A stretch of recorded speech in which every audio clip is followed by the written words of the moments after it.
સુરેન્દ્રનગર જિલ્લાને મુખ્યમંત્રી ભૂપેન્દ્ર પટેલે વિકાસની ભેટ આપી છે। મુખ્યમંત્રી ભૂપેન્દ્ર પટેલના હસ્તે વિકાસ કાર્યોનું લોકાર્પણ અને ખાતમુહૂર્ત કરવામાં આવ્યું। વઢવાણના આનંદ ભુવન ખાતે જળસંપત્તિ સહિતના કામોના લોકાર્પણ કરવામાં આવ્યા। 696.25 કરોડના 12 જેટલા વિકાસ કાર્યોના લોકાર્પણ અને ખાતમુહૂર્ત કરાયા। મંત્રી કુંવરજી બાવળિયા, મનુભાઈ બેરા, મુકેશ પટેલ આ તકે હાજર રહ્યા હતા।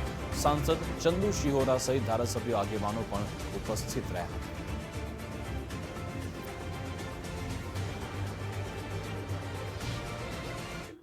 आदरणीय वडाप्रधान श्री हमेशा कहे कि विकास माटेनो मुख्य आधार जो कोई होय तो ये पाणी छे। सुरेन्द्रनगर, झालावाड़ और सौराष्ट्र एक समये पाणी माटेनी मोटी समस्यानो सामनो करतुं हतुं।